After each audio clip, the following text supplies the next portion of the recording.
What's the hardest stretch you face, and how did you convert that into fuel instead of scar tissue? Oh man, I've been through a lot. I'm a big believer in learning from your downfalls. You know, as you got older, like, time is worth more than money. I still want to swim. I still haven't reached my potential. So I was like, you know what? Let's take a risk. What micro decisions, start, breakout, stroke rate, breath control, turned a great swim into the fastest in history? For me, I didn't really train backstroke too much before that. If you're going to compete for the Olympic Games, you have to be clean, and it's not all clean. Turn was awful, it was too far away, and then also the breakout wasn't that good, and then the finish was way too long. What are you thinking about when you're actually racing? I'm thinking about like rhythm. Once I step up in the block or jump in the water, it's a switch, and it's like game on. If you focus on the process, on how you do things, the time and the results are going to take care of themselves. All the hard work is done. You can't do any more work. The hard work is done. You got to go out and enjoy it and have fun. Welcome back to the 1% Club podcast, where we unpack elite habits, mindset, and execution. I'm your host, and today I'm fired up to sit down with Shane Ryan, Irish-American sprinter from Pennsylvania, a Penn State great, former U.S. national team member, and cornerstone of Irish swimming. Shane won Ireland's first ever world's medal with the 50 back short course in 2018, is a 2016 Olympic finalist, owns multiple national records across backstroke, butterfly, and freestyle, and has 2 world and 2 European medals, a World University Games gold, and in 2024 clocked the 6th fastest 50 back in history while taking bronze at the Worlds. He's also served 5 years on the World Aquatic Athletic Committee and recently joined the Enhanced Games. Shane, welcome to the show. Cheers. Thank you very much for having me. Okay, so identity shift and pressure. So you've represented both Team USA and Team Ireland, and you've carried national expectations to 3 Olympic cycles. How did you represent both of those countries, and what did you do differently to perform under each of those identities? Yeah, so I mean, you know, I'm originally from Philadelphia, so grew up, you know, USA, but also my father's from Ireland. You know, he was an immigrant, you know, moved over here. He worked in construction. He came over illegal for a good bit. And then I remember he's telling me a story about how he came in from Canada on a boat, you know, and like, that's how he snuck in. But then eventually, like, I remember him getting his citizenship. We were down in Philly in City Hall, like, you know, he's like in Pledge of Allegiance and all that stuff. So it was pretty recent, you know, not like years ago, but he's been here for 35 years, still has a very thick Irish accent on him because he works with a bunch of Irish. So, I mean, I always grew up as an Irish American, you know, like I was very proud of my, you know, heritage on my dad's side, and also very proud to be an American as well. So, I mean, I had the opportunity to be on the junior national team for 2 years, and then on the Team USA for 2 years, got to represent Team USA in dual in the pool in 2013, which Megan is actually, my teammate, she was on the team with me. Yes. Which is really cool. So it's it's nice to come back to that. So I was very proud to do that. So I mean, you know, I was like 4th fastest in the country at the time, and I was like, I know I still want to swim. I still haven't reached my potential. So I was like, you know what? Let's take a risk. Let's talk to Swim Ireland. You know, I had the Irish passport since I was born because of my father. But even on my mom's side, like my mom's 1 out of 8, and she's from Pennsylvania, so one of very 8 children, very Irish family there. You know, my great grandfather fought for the freedom of Ireland back in 1916, so very proud Irish family on that. But then my dad's from Ireland. My dad's 1 out of 10, and he's the only one over in the States. So I have 9 aunts and uncles that live in Port Arlington in Ireland. So it's like we have big families on both sides. So I was very proud of my family and my heritage, but I was like, you know what? Let's take a risk. After my junior year, talked to Penn State. Penn State sorted me out, making sure I got my scholarship sorted, and went over and lived in Ireland for a bit. And it was definitely a big culture shock, but I was very proud that we were representing Ireland. But it was difficult because everyone always questioned my, like, oh, you're not really Irish. I'm like, no, I had to go in this spiel, like, no, I am. Like, you know, my dad's from Ireland. I'm not like the classic American, like, I'm from, you know, my great dog is from Ireland, you know, none of this. But it's just, but like a lot of Americans are very proud to be Irish because, like, you know, there's 33 million Irish heritage people here in the United States. It's the most out of everything, you know, and like the Irish helped build this country. And, you know, even in the United States system, you know, back in the day, the Irish were treated very, very poorly. Because of the potato famine, and even, you know, the British ruled over Ireland for 800 years, and the history is very rich, you know, that, and we're very strong, and the Irish are very passionate about their history. But, you know, and I loved that, and I was, you know, I wasn't going to turn that down because my, you know, family fought for the freedom of Ireland, you know, so it was always a struggle for the identity, for sure, but I always considered myself an Irish American. I never shied away of who I am and where I'm from. But I try to represent Ireland the best I can. You know, I did a decade, and I think, as I got older, like time is worth more than money. And I gave my time and I enjoyed it, and I'm very grateful for the opportunities that I have had. But now I'm doing something for myself and joining the Enhanced Games. I wouldn't be here, chatting to you if I didn't make that decision. So very grateful for everything, but really exciting, looking forward for the future. Yeah, and let's talk about the Enhanced Games a little bit. So I think you've been here for maybe 3 or 4 weeks now. How has that experience been, and how are you going to prepare up into the competition in May? Yeah, it's been absolutely amazing, especially here, and like the facilities that we have here are absolutely amazing. I know more about my body in those 3 to 4 weeks than I have those 10 years. Getting the care that we need is just superb. And I when I joined the Enhanced Games, it was very it was like kind of like, it wasn't difficult, but difficult at the same time, because a lot of people have opinions, but at the same time, those people's opinions aren't going to pay my bills or anything like that. Like, I want to push the boundaries of my body, and I was actually going to probably do a couple like in the performance enhancing things, peptides, all that stuff, but now I'm getting paid to do it, but I'm doing it in the right manner with people that are doing it with me, but are excited to do it. And the swimming world is so small. People get all worked up about it, but when you step outside of the swimming world, people get so excited about what we're doing, because there are a lot of people that are on it, not just for performance, but just for health reasons as well. And it's all FDA approved stuff. But just being here, and I was here for a week first before my announcement, which gained more confidence about not only like the people like yourself, the staff here at, and then eventually like getting to know the people that are at Enhanced Games. And we have our brand manager, Alex. He worked at Nike for 25 years, and he worked personally with Michael Jordan. The head lawyer, Rick, worked with Team USA and been to every single Olympic, winter, summer. And I think he worked with the Paralympics as well. Like the quality of and the caliber of like what Enhance is doing is just I gain more and more confidence about it. And I just want to educate people on exactly what we're doing. Everyone thinks we're on the stuff right now, but we're not. We're doing it the right way, being safe and being, and we're going to learn from it. And we want to educate people. So it's been phenomenal. Yeah. And, the biggest thing I think is getting rid of the stigma is people don't realize how much training. You can take anything in the world.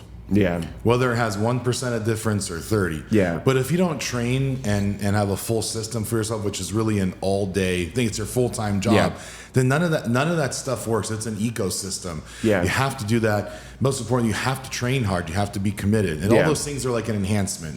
That's hence your name. Enhancement. It's a small enhancement. Yeah. And I think here being at Project Wellbeing, it's like it's the enhancement in the stuff that we have, with the recovery, the services, everything is an enhancement, which is huge.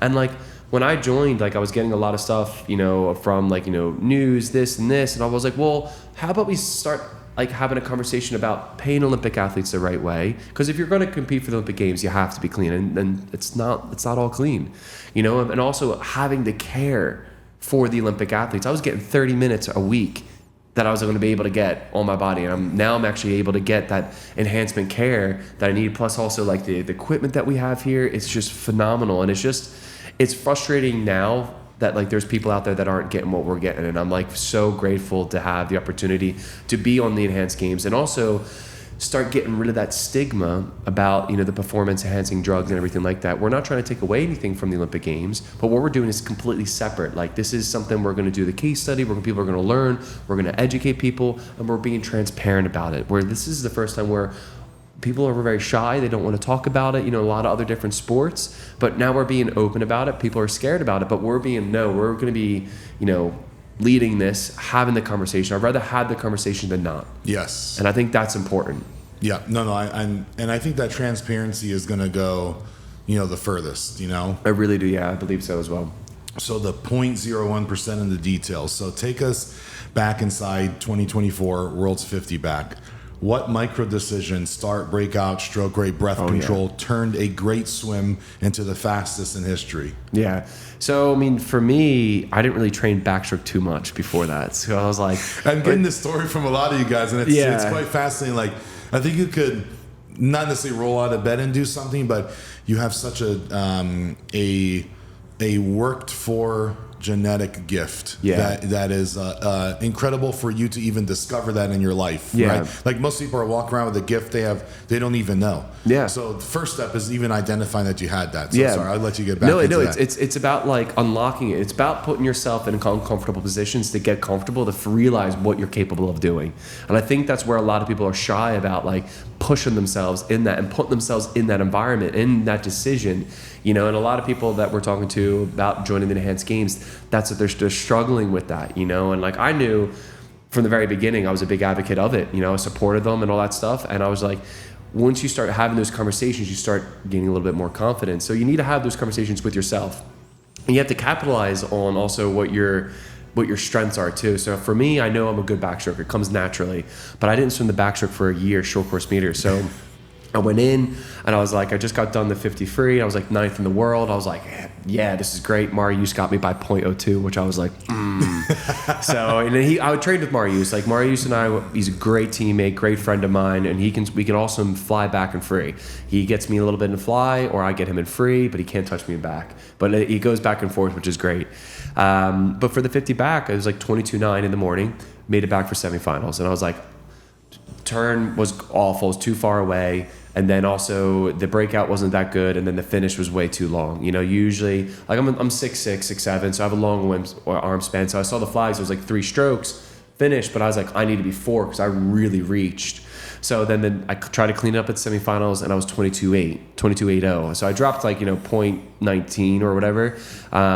So I was like, all right, a little bit better. I cleaned the turn up a little bit more, but I still need to work on the finish. So I knew when the finals came, I was like, I need to hit this turn and I need to hit this finish, and I'm good. I need to take one more extra kick on the turn, and I'm like, I have to push it. I can't, because you can't go past 15 meters underwater. And I did it, and I went from 22.9, 22.8 to 22.5. Wow. And it was just about gaining that confidence back, but also I love racing. And I was in the outside lane. I love being the outside smoke. It's usually never the fastest lane, but I was like, you know what? I've been here before. I have a lane. I have a chance. And I focused on myself. And I love that environment. I love, like, what I'll do is before, at the Olympic Games, it's just like one of the biggest environments ever. And it's most like threatening and crazy environments ever. You just have thousands of people looking at you. I'll go behind my lane and I'll just sit there and just soak in the environment, so I can get comfortable with that. And I did that again. I absorb everything. And you also have to realize too, all the hard work is done. You can't do any more work. The hard work is done. You got to go out and enjoy it and have fun. But once I step up in the block or jump in the water, it's a switch, and it's like game on. I know I'm 9 kicks off the start. I'm 10 strokes. I flip. I'm 11 kicks off the wall, and then I'm 10 strokes. Boom, wall, done. What are you thinking about when you're actually racing? What's in your mind? I'm just trying to make sure I'm like boom, boom, boom. I'm thinking about like rhythm, or either Do just you like count grip. those cadences in your mind, like one? Yeah. Like, yep. That's what I do. So like I'll just, because it's like, everyone, when you're trying to, especially on time events, like for swimming, everyone's focused like, oh, I need to get that cut. I need to get that cut to get under that so I can progress on.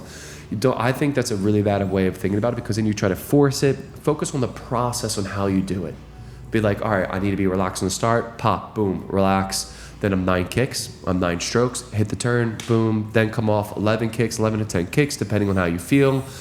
Then come off, and then 10 strokes, and try to be efficient with the 10 strokes and see the flags. 1, 2, 3, 4, boom, finish. If you focus on the process on how you do things, the time and the results are going to take care of themselves, because you just get better and better and better at the process. And I think, and that also goes along, just in life in general too, because everyone gets so fixated on the big picture. Focus on the little things. I always say it's the snowball effect.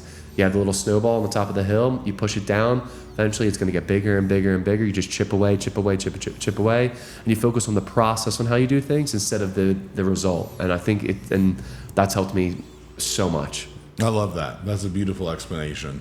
So, every elite career has its setbacks, injuries, selection battles, near misses. What's the hardest stretch you face, and how did you convert that into fuel instead of scar tissue? Oh, man, I've been through a lot. I'm a big believer in learning from your downfalls. Because like when you think you're rock bottom, like you never really are. You just kind of have to take a step back and realize like what you really want and make the hard decision. Like going into college, I was ineligible my freshman year. I was the top recruit in the whole country. I was the fastest person in the country. And I went to Penn State University because I knew there's a life after swimming, so it's a good degree. Came out with a good degree. Grateful for that opportunity, but I was ineligible. My grades weren't good enough because I thought Penn State was going to take care of me, take care of my grades, but I was just a lazy piece of shit. And I didn't put the work in. And I had to take a step back. I was like, do I quit school, go work construction with my dad, or put my head down, do what's best for me, ask for help, and work through this? And so I made the harder decision, but it was the right decision. Asked for help, got on a routine, got a mentor, and worked my ass off and made Dean's List next year. At that time, I would have been the fastest freshman in NCAA history. And that's my own fault for, doing that and not going over. But the next year, I was Big Ten champ, Big Ten record. I was a runner-up behind the world record holder in the 100 back, at NCs. And so, it turned my, my life around there. And then yet again, that was just one obstacle that you have to go through. Then, the decision of going from Team USA to Ireland, yet again, I was, for a year, I was living off of protein shakes and pasta because I was a broke college student living in an old moldy house. I had to go to bed with like a wool hat on, wool shoes, wool pants, and like half my clothes I had to throw out because they all got mold on them. Lived in like an old bungalow, and like when going from Penn State to 60,000 students to living by myself and something that's really hard. And I lived for the weekends going down with my family in Port Arlington. Like that was really hard, but I knew that there was an end date. I knew it was going to come to an end eventually, but let me get through this. Let me be a better person. Let me get through this and like grind. And I did. And I was Olympic semifinalist in 2016, and I enjoyed the process. And then that, went through. And then literally right before the Tokyo Olympic Games, my shoulder started acting up, my right shoulder, because it was negligence, on Sport Ireland that I was complaining like there's something wrong. Let me get an MRI. They never got me an MRI until my coach put his foot down. Found out my labrum was 85% torn. I had 2 cysts on my scapular nerve, all right before the Tokyo Olympic Games. We had to get the cysts, removed, the massive needles and everything. And yeah, I was like, wow, I don't know really, like I trained my whole life for this, and now I'm not going to be there tip-top shape. Still ended up swimming pretty good. And then when I got shoulder surgery afterwards, and that was a huge struggle. But after that shoulder surgery, I knew I was going to have to be on the bike, the cycling bike. I was like this, pinned up like this. I had to grind, but I knew what I was capable of doing. I wanted to give myself the best shot. So when I look back, I'm like, I have no regrets. So I grinded and actually started getting faster and faster and faster. But I was staying in Ireland for too long where it wasn't the right program for me. So I had to make a decision of going away for a month to train with Marius down in Charlotte with this guy named Elliot, and changed my life. Fell in love with the swimming again. It was fun. It was competitive. And I became one of the fastest swimmers in the world then. Yeah, you said it, fun. I like to think of at least this business, my business at Project Wabine, as like when someone walks in here, I want them to feel loved and I want them to have fun. Now, don't get me wrong. It's serious business in here. But there's a difference. I always try to joke around, man. I always try to make light of the situation. But we're still good. But I would argue that people come here and probably train some of the hardest that they've ever done before, but we make it fun, and I don't want to burn people out. Yep. And half the time you get mentally burned out before you get physically burned out, And that's a big thing for me is to create a cultivating environment that has great culture. Yeah. Because that's, once I can perfect that, I'm like, okay. I was actually talking to Andre the other night, and I said, I want to be the largest health and wellness company in the world. Mm-hmm. But not to say I got 1,000 of them, but to have 1,000 locations to put my footprint down to help people. Yeah. So it's a double dose vision. Some people can't. They just, I want a Bugatti. For what? Yeah. Is it for yourself? Is it for someone else? But this truly is a way for me to be like, I want to help as many people as possible. I want them to feel loved. I want them to have fun, and I want them to build, each other up. Yeah. Don't get me wrong. Somebody's got to be hard on someone too, man. You got to have some tough love. You have to be. And I expect you're trying to make them better. Me. Yeah, and I expect the same on me too. Yeah. If I'm doing something that sucks, just let me know. Yeah. I got a 24-hour. I'll try to remedy that thing in 24 hours. Yeah. I think that tough love is starting to be lost a little bit. Like I grew up with very tough coaches. But if the coaches are on you, that means they care. If they're not on you, they don't care about you. Yes. And I think that's a big... I've gotten kickboards thrown at me, water bottles thrown at me because I'm just being a knucklehead. And, I was like in high school, I was be like, oh, I'm going to the bathroom. I'm like in the shower. My coach comes yelling at me. Or I'll get kicked out of practice because I'm not working hard enough. Because and like they won't yell. They'll be like, I'm not mad. Yeah. I'm disappointed. The code is he's like, I gotta blow my it's nose. I'm like, dude, you've been in the fucking bathroom for 7 minutes. Yeah.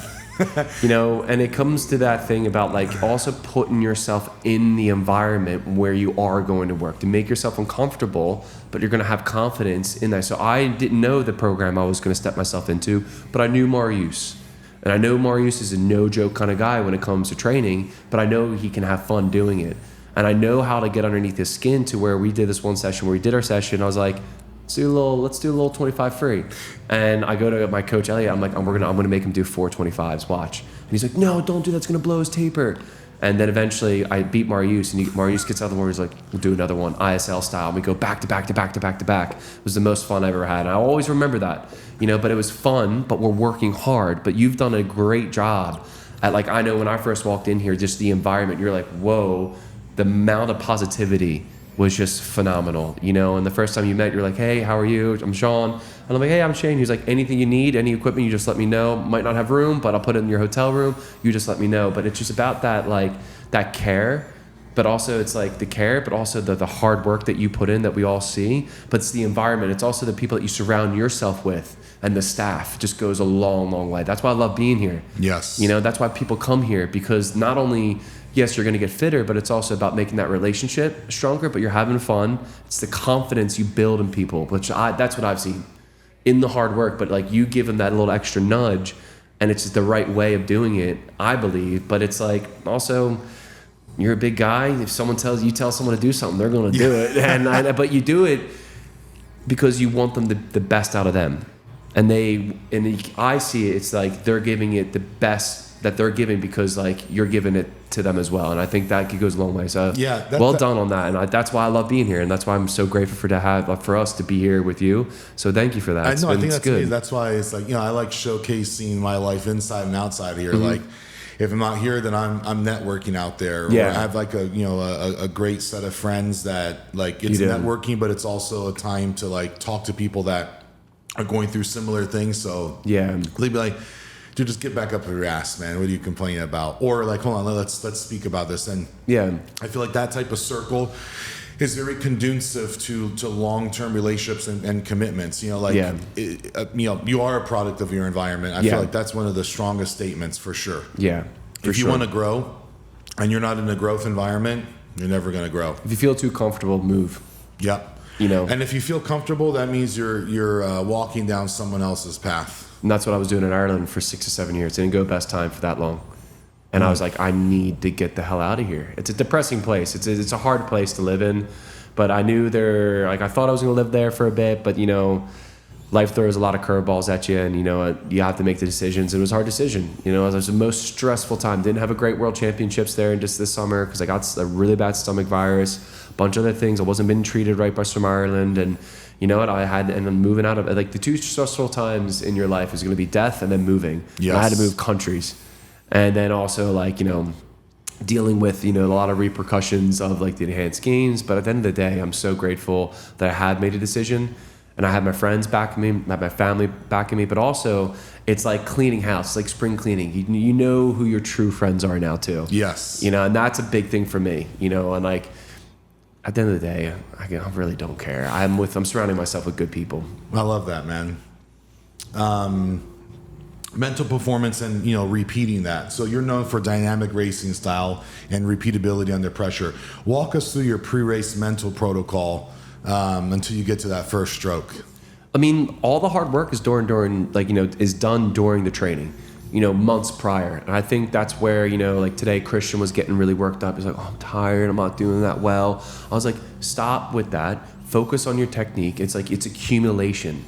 Work hard now, so when you do come time to race, you're going to be fitter, faster, and confident in what you believe. When I went into so many swim meets not having confidence in me because I knew I didn't work hard enough. I was putting on like a whole facade, you know, being like, oh yeah, I'm this great backstroker. I didn't work hard enough, and I'm never going to put myself through that again. And I'm going to make sure that like the boys here, if they're not doing it or if they're down in the dumps, be like, nah, work hard now. Do something, like focus on something different, So then you can, each thing, like we're focusing on your catch, focus only on that. Once you get that, focus on something else. Like having that process on how you think is really important instead of focusing on how you feel or whatever else is going on in the background, which is really hard to do. So I'm a big believer in working there. But when I get to the meet, like I just have to enjoy it, enjoy the environment, enjoy the stress. That's one thing I love. Like today, like I was going, 50 takeout, front end speed, but I was like 20.2. But then Megan was also doing it as well. I was like, I like to chase. I like having that race. I was like, Megan was going 23.0s. I was like, all right, Megan, you go, and I'm going to try to chase you, but I'm going to wait 3 seconds to try to get you. Yes. And with that pressure, I ended up swimming like a half a second faster, but Megan also swam a half a second faster as well. But having that race, I just love the race. And that's a lot of us do. Like we just love that environment. So basically what I do is like I go up, I have a little coffee, do my little warm up, get the body right. If I feel good, I feel good. If I don't feel good, I just try to put that out in my head, but I still need to focus on making sure I prime my body the right way. A little bit of lactic acid to prime the muscles. So when you go in, your muscles are firing the right way. It's like you're starting a Ferrari or a NASCAR car. Yes. You're not just going to turn it on and go. You have to warm it up, warm the brakes up, warm like the engine up, check the oil, check everything else, making sure the fuel's right in the right much, making sure you're not having too much fuel because of the weight distribution. It's all about getting that all ready, because when you come down, you warm up a little bit, you just have it, just chilling for a bit, and then you can go. And I think that's where, for me, I love doing that, warming up my body the right way, and then just chilling out. Having a little pressure, I'm always running a little late, but I like that though. A little anxiety, get me going. And the crazy thing is, sometimes you can prepare and feel the most prepared, have the shittiest performance, or you can wake up and be like, man, I don't want to do this, and then I think like your mind takes over, and you have the best performance that you ever have. Exactly.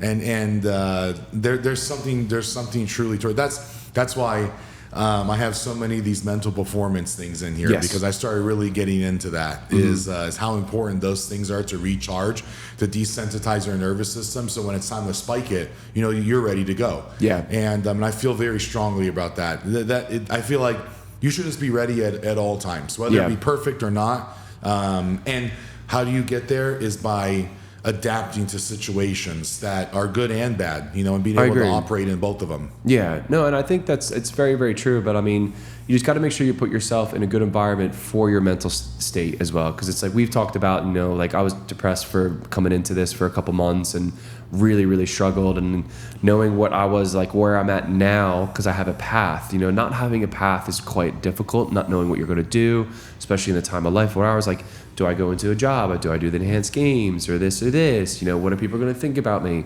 It was a lot, and not having a great meet. I remember one time in 2019, I was at World Championships, did everything they asked me to do, and I just didn't swim well at all. My head was gone for 6 months. Yeah. Doesn't it feel so good just to like now in life, unless it's like legal things that need to be set up for like business, sometimes I'm like, fuck it, let's just try it. Yeah. Because if not, man, 6 months will go by and you're like trying to finagle something, like just start it and then, mold it. If not, like, literally six months or a year go by and you watch everyone else around just kind of go. I mean, that's a new mentality I've kind of picked up. Yeah. Now, don't get me wrong, I still like to be as prepared as possible, but sometimes if you're overthinking something, it's like, no, you can't do that. That costs that much money. Okay, but it's my responsibility, and I'm telling you that I'm going to do it. Yeah. So you're not me. Yeah. And I know what I'm capable of. Yeah. And I feel like that type of mentality has really shifted the new chapter, in my life as well. But it's having confidence though in yourself, though. Yeah. And that's like the biggest belief, is believing in yourself. But also, money's always you can make more money. It does, yeah. Money's supposed to be spent. I'm running 3 companies. I have a baby due in March, and they're like, "How are you going to do that?" I'm like, "I'm just going to do it.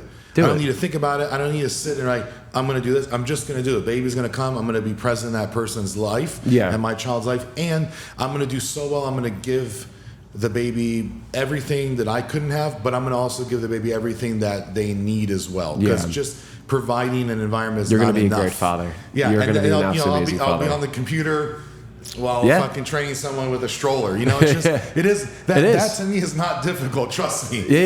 But you know, getting to this point in my life, that was very difficult. That's yet just again, a it's lesson. a new challenge that you're prepared for. You know, you're ready to go. There's going to be some curveballs that are going to come in, but look forward to that. I think you learn about yourself. Instinct. I don't need a book or whatever. You know, it's just but like instinct. you can prepare yourself. Like you're a very, very smart individual, and you do your research, you do your due diligence, and what you need and what you don't need, and like you know yourself. I was laughing. I was like asking ChatGPT, and it says, okay, you need to treat your daughter like it's another full-time business. You need help. You need a babysitter. You need this. And it's like it laid out this like game plan from like, all right, I'm ready. I'm ready to go. Got that done. But that is just, my mind is so massive visionary where as long as I can see this little framework layout of like step 1, I can see step 1 to 10. Yeah. Like with nothing in between. Yeah. I need someone to show me 2, 3, 4, 5, 6, 7, 8. Yeah. And then when I have that, I'm like, okay, that's not as bad. Once you do it. And then on the contrary, I talk to people like, well, how do you know that? I'm like, man, I just know. I just know how to get there. I don't know how I'm going to get there, but I just know that that's the right ecosystem. So that's so true. And congratulations, by the way. Thank you, man. Yeah, I'm excited. I'm delighted for Time you. is going by fast. Like March 1st is coming. Yeah, it is. So I got to get the room ready. You need a baby shower. You know, like every fucking day counts. Yeah. Leadership and voice. So you served 5 years on the World Aquatic Athlete Committee, which I love that. What did you learn about leadership and athlete advocacy that most swimmers will never see? And how did that shape the way you train and compete?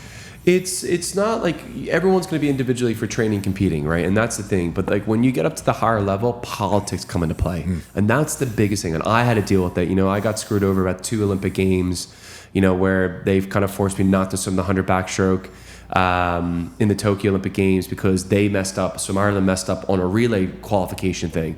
And I had to step up, sacrifice my event, which I was Olympic semifinalist in, because they messed up. You know, and then again, over a policy, I was like one of the fastest 50 freestylers. I was like 14th in the world on an event I haven't swam in 3 years, and then having that opportunity. But then my 100 freestyle would have came away with the bronze medal, the 3rd fastest split in the whole Olympic Games at the Olympic Games in Paris. But if you have my start time, I'm fighting for a bronze medal.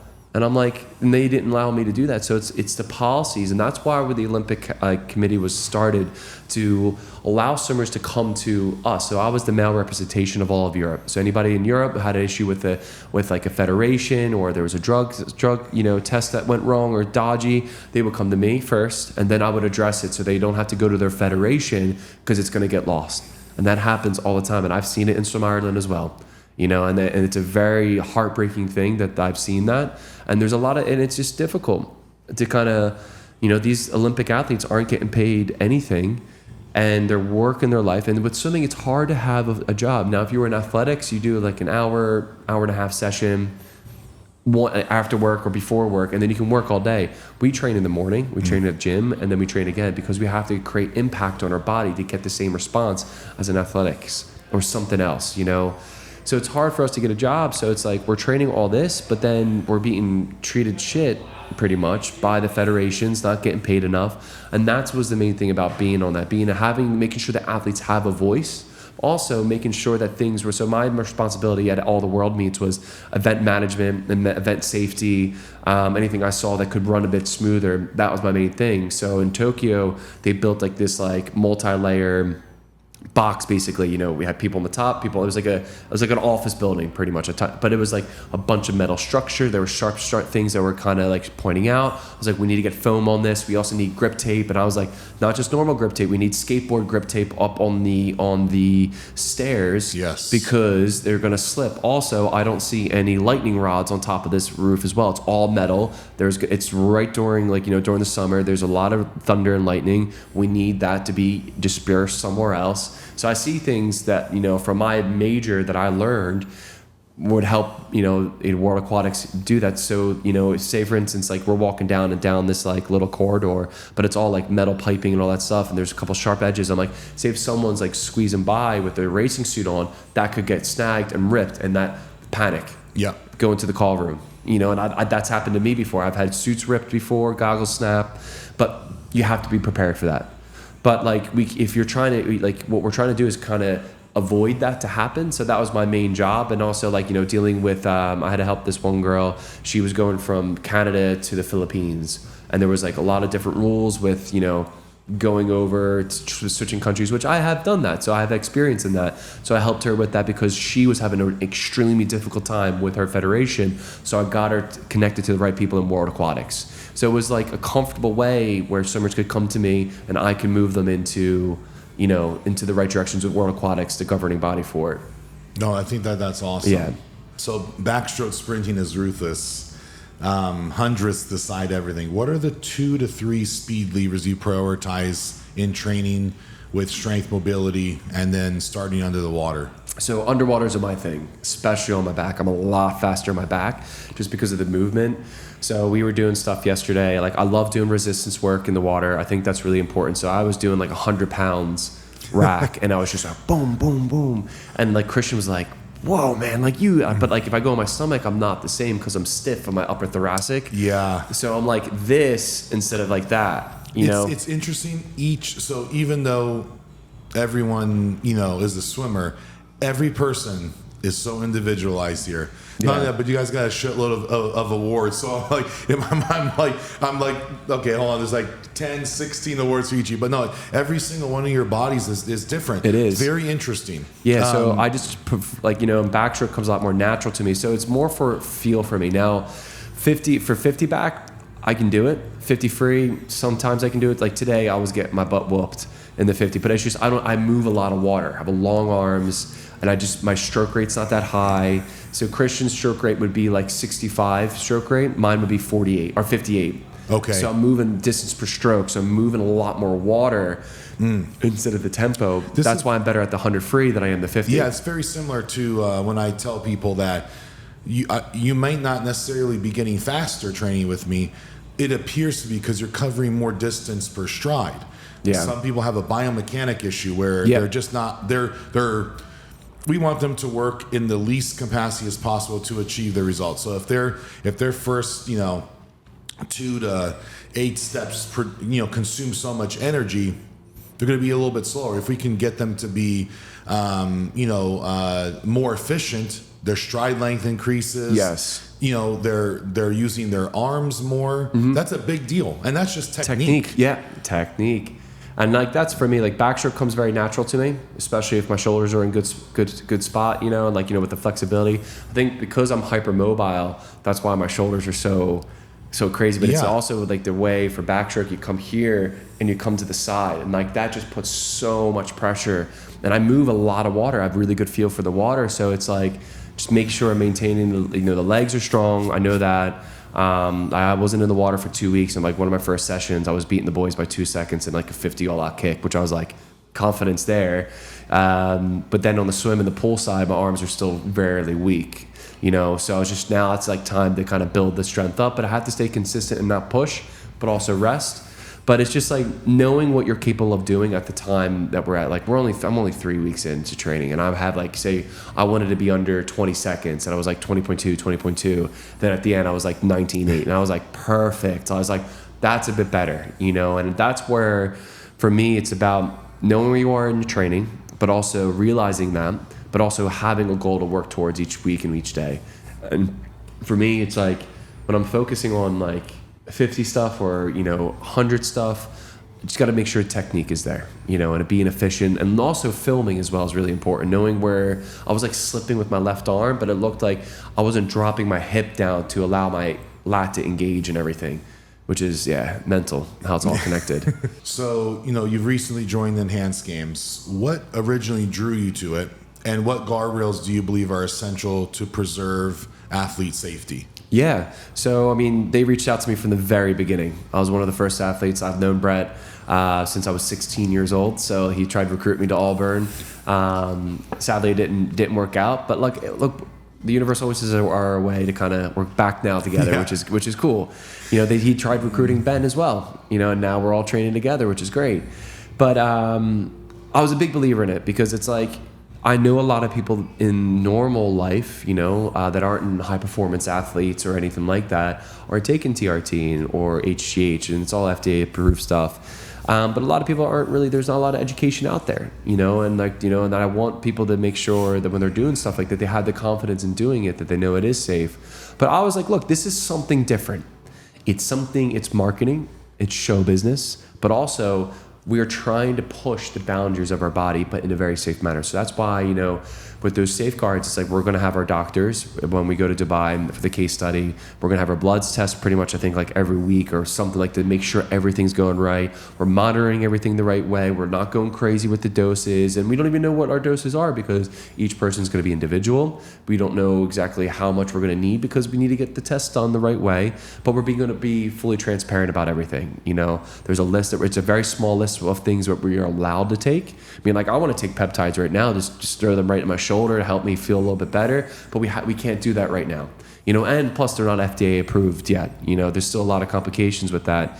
But for me, I was always a big advocate for it. And there was when World Aquatics and USA Swimming and somewhere, like we don't want anybody associated with that. They're going to be shunned and this and this. I'm like, why have that attitude? It's because they're taking away the market share. It's swimming, but at the same time though, like this is show business. This is something completely different. We're not trying to take away from everything because none of us are going to go back to the Olympic Games ever again. I retired. Some of the other guys didn't make a retirement post, but I know I retired. I got my praise, but then everyone's like, well, he is retired.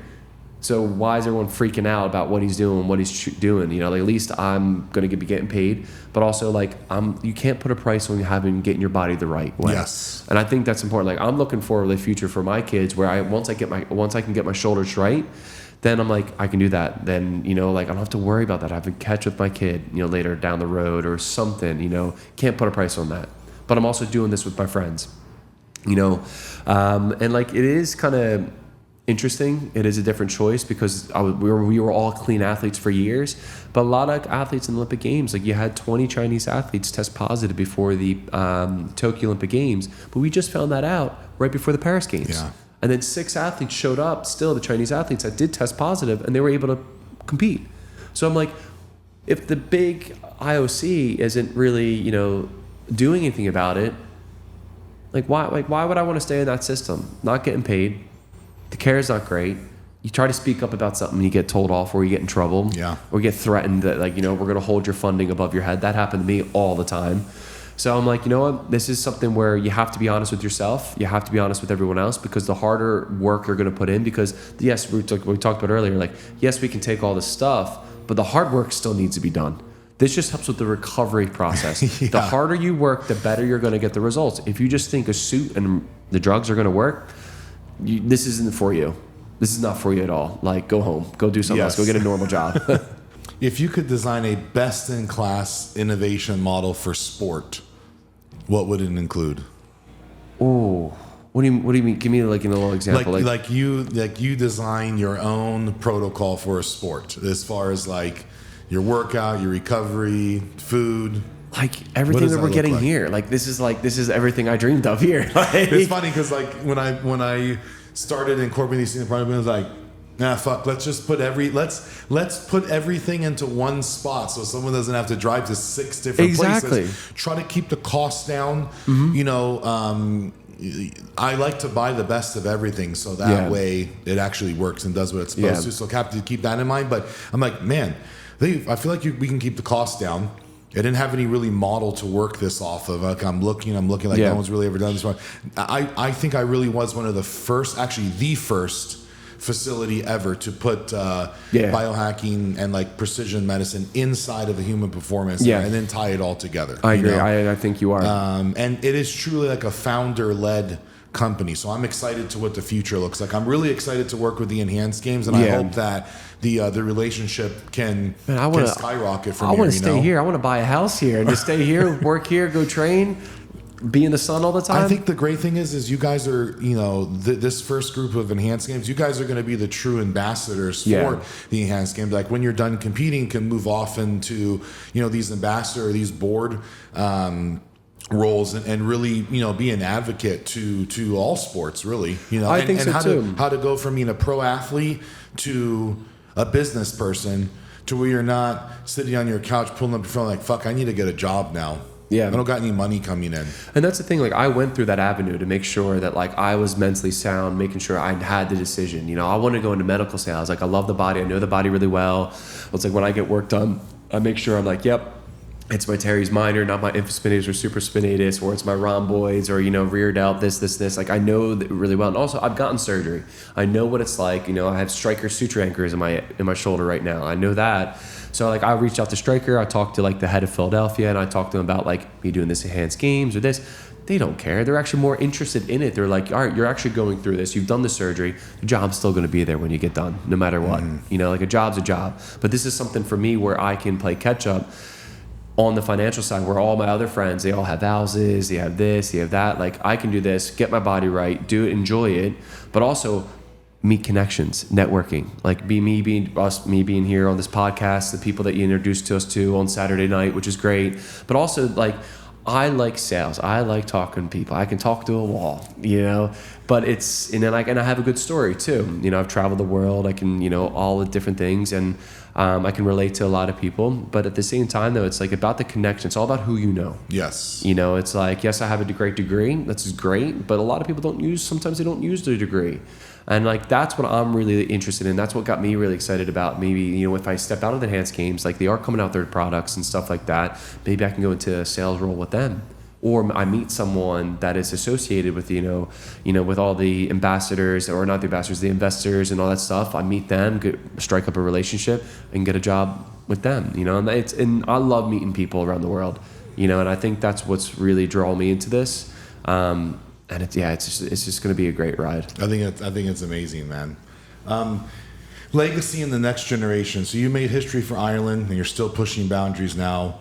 What do you want the 12-year-old Irish swimmer or American swimmer to copy from your career? And what would you want them to improve on and beyond? Yeah, I think focusing, you know, it is very difficult now because it's like, you know, growing up, we were being a clean athlete. Like I still will always and forever support athletes being clean if you're trying to compete for the Olympic Games. 100%. You cannot do it any other way.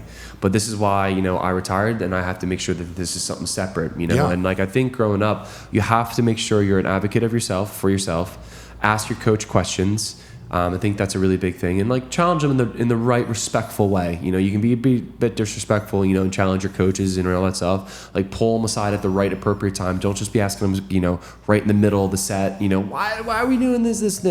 Do the set, do the work. Ask them after, why are we doing this? This is what I think we should be doing, you know? But when you're younger, like, you have to enjoy it. I didn't take swimming serious until I was like 19, 20 years old.